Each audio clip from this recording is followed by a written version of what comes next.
Hello and welcome to yet another dimension. This is Jeremy. I am Lucid Espresso. And we recently watched Jujutsu Kaisen. Not recently, Sunday, we watched it.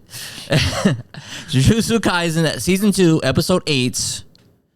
I watched it Sunday. I think I watched it Thursday, actually. The Shibuya incident. You gotta at least say that. You gotta know, the audience need to know what we're watching. Or don't watch yourself, watch the... No, I'm looking down in sadness because I apologize for my outburst. Oh, for your outburst? Yeah, don't ever... Just my breath watch your tone. My breath smells like what feels like garlic, you know? I feel it, yeah. I'm scared I might melt this. Yeah, this is $100, man. A good soup, though. It was good soup. And did you think this episode was good? I'm glad that you segue into this. Yep. That's why I get paid the no bucks for. Yeah, me too. PayPal. I thought it was pretty good. Mm-hmm. I liked it. You liked it? What you like about it? Yuji putting down the work. He was putting down the work. He easily beat that pest. Yes. Like a grasshopper. Yeah. Sorry, Jiminy.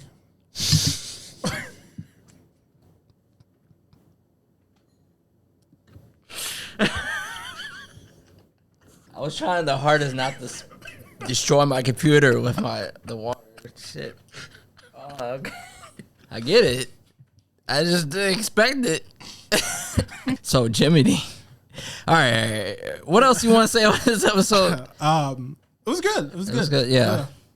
I like that they're finally started. The explanation of how. Remember how I was playing, like how powerful domains can be, right? And there's like domain amplifications and then simple domains and stuff like that.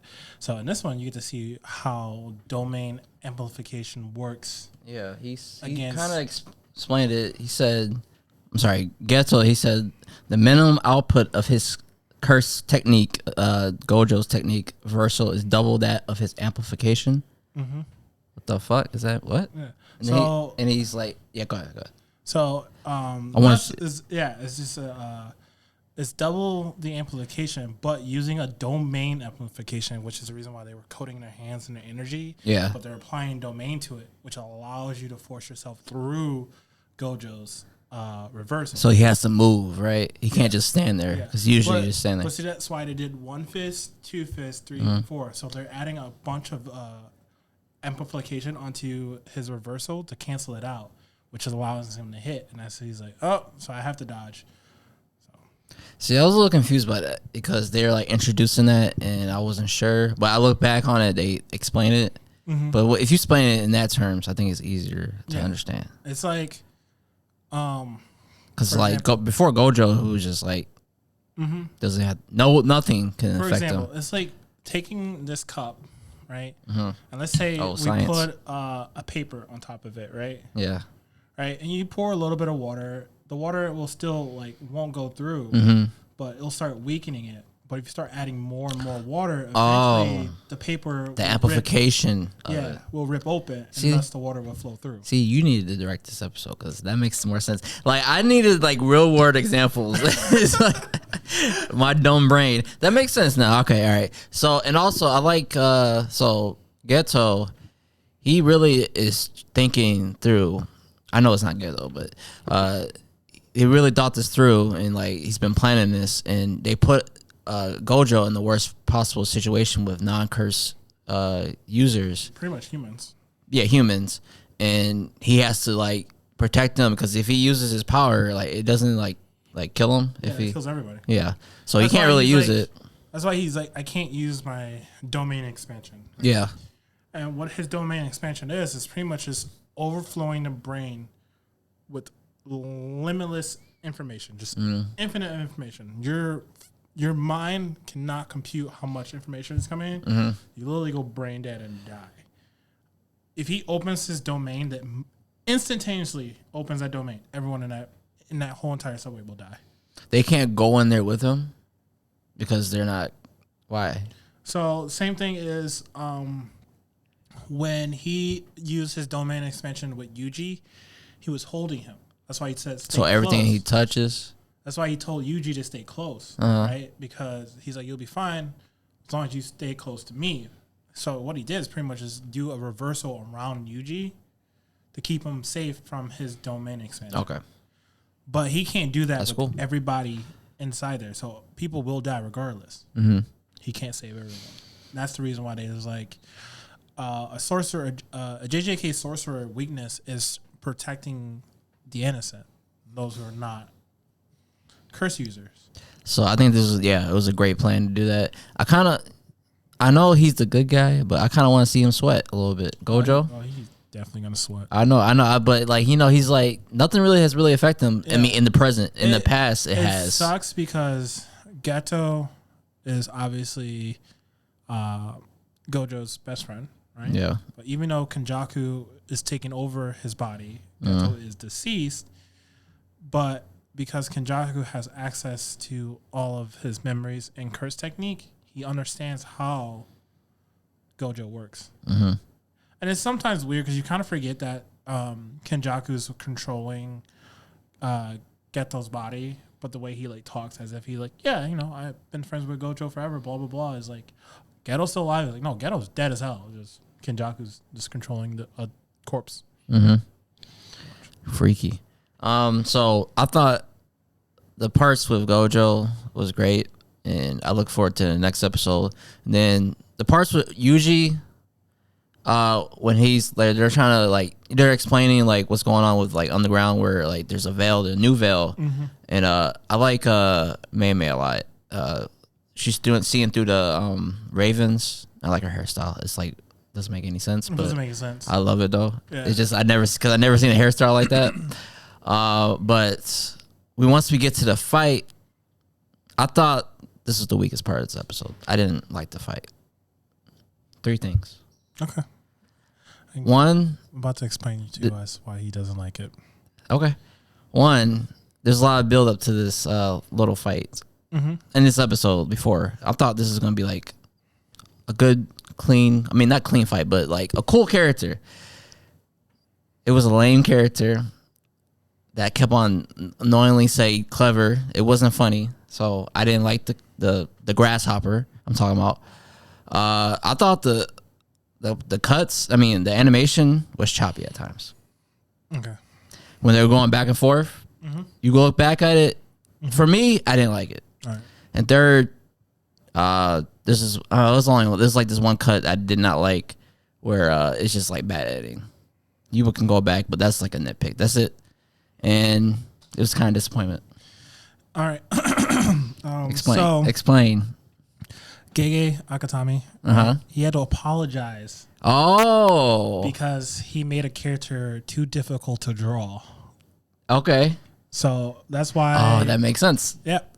That's why there was a lot of cuts and it felt a little weird because the animators was like struggling to try to like keep the details of the grasshopper cricket thing during the fights, and that's why it looks a little funky and weird at sometimes. But is that why they went to a history lesson about grasshoppers? Yeah, that we didn't need.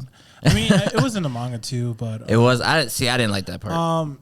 It's just like I think they just had to like expand on a lot of the explanations of like how the grasshopper will operate in a fight like this, because like it was just very difficult to draw. This is like a 2-minute fight to me. It should have been. It wasn't. Honestly, it didn't feel that long. It felt long. And yes, the cuts where it felt like when they go through the wall and then like they're squaring up again, and then also like, it repeats like they're going through the same wall again. Yeah, like no, trust me, I caught that. Okay, I thought I was going insane because look. The reason why I'm so hard on this because my brother has been hyping up this anime like crazy. Okay, this is like he said this is your new favorite anime. No, like before I even watched it. It's my new favorite manga. See, look, that's why the first season was like okay, it was good, but second season like oh my god, yes. The second season has been better. Like the first 5 episodes of the second season were fantastic. And what is about to happen, I know is going to be like game changer. Yeah, and the movie was great too. Zero was great. Yeah, so it has been gotten better. Funny thing about that, and if you're watching Josh, you better watch this. The original protagonist was supposed to be Yuta, right? And wait, who's Utah again? The kid from Zero. Okay, that's what it feels like. Yeah, those main characters from that were actually the main characters for the show. But this was originally just a one shot. I forgot the original name. It wasn't called Jujutsu Kaisen. It was like Student Extermination Shibuya Squad or something like that. It had a weird name. It was just I kind of like it. That JJK0 was just that one shot. But it was so done so well, so great, that he was like, all right. Expand it. And then instead of making Yuta the main character, he made Yuji the main character. Why?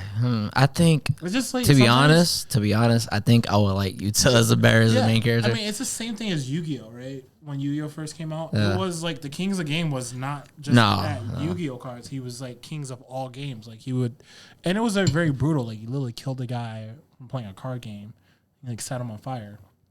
That's going to the Shadow Realm was like death. Yeah. So every anime has like this like one shot, but then it does really well, and they're like, "Oh, I guess I should just expand on this story, right? It's really good." Even One Piece original. I was about to bring out One Piece. Yeah, the One Piece original OVA was a lot different from what you guys expect. Look, I like it so far, and that makes sense because the movie is great. And Yuta, he's like positioned to be like a main character. Yeah. And I thought from the looks of it, I thought he could be in like a main role. A little fun fact though. Yuta went through a character change, like design change, because he looked too much like Megami, so he changed that, and then also did he? Yeah. Oh no, he changed from the original. Yeah, because he looked too much like Megami, and then Yuji in I forgot what it says. Who speaks in I forgot his name. Just call him Salmon. Yeah, I forgot his name too. Yeah. He also was similar to Yuji in hairstyle, and they changed that also. Oh yeah, they look different. Yeah. That's probably a good reason. So that makes sense why you saying they're apologizing, because I thought I was like, am I the only person seeing it? And that does make sense because the grasshopper, like, it's not like a humanoid. It's like it has the very different like structure to that. Yeah, and appendages. And it was just like so much to work on. I'm not saying it was a terrible fight. It's just once you see like the last episode, when you see like the influence from Ava and like the Kill la Kill, and then you go to that. Oh, fun fact about that. It's like it's crazy. You weren't the only one who noticed that too, by the way. Who? That they were a reference to Kill. Oh yeah. Like someone on Facebook posted that too. They were just like, "Yo, shout out to Gege Akatami for this like reference." So, oh really? Yeah. Also, Mekamaru, when his body was like destroyed, he watched mecha animes and stuff like that. So that's why his inspiration and character was all based around mechs and stuff like that. So who could say? Like Mekamaru probably was watching Evangelion and made his mech off of it. You see, I like that. I'm being harsh on it, but like I said, this is hyped up to be the best, and this is Mappa. Look, this is Mappa. This is why this is not A1. Okay, if this is A1, I'm like, oh, this is pretty good. Speaking of A1, wait, what happened? Fairy Tail's new season is getting done by a whole new studio. Oh, who? Do you know who? I do not know who, but a new studio picked it up. So the animation. You full table? I wish. Good. A1 needs to just hang it up. No, don't do anything action based. Don't do anything. You can do like light novel stuff, but action based, no. Stick to your sword art. I swear, I don't want to talk bad about sword art, but people keep on defending it. I just don't understand. I can't stand sword art. I don't understand. The only person I know is like, yeah, it sucks. It's like it's not kind of good. It sucks. Writing's terrible. That's what I'm saying. Like, am I the only person? Okay, we got. Yeah, we're getting away from the writing's terrible. I thought this was a decent to good episode, but the next episode I am looking forward to a lot because shit is about to go down. I know it, and also they just need to stall him for 20 minutes because the prison realm. Yep. It's about to go down, so I can't wait. A little disappointed in this episode with some of the parts, but still a solid episode. What did you rate it? 7. Give it a 7. Yeah. I'll give it a 6.5. 6.5. He had to apologize for the episode. He apologized for making a character difficult to draw. Okay. They look. It was still shaky. Shaky. 2 shakies. 2 shakes and you're out. I'm thinking about the wrong thing. Shout out to Emmanuel for walling out. We were wilding out this episode, but let us know what you thought of episode 8 of season 2 of JJK. Like, comment, subscribe, and also, you still selling stuff on Etsy? You bet your damn tootin' bootin' Don't look at boot. I am. Let them know where they can find it. You know, on Etsy, under Kohai Squad. You know where we be at. You want somebody to notice you? Cop one of the Kohai Squad official wear. It's in the link in the description below. Pow. And we'll see you. Yep. In the next dimension.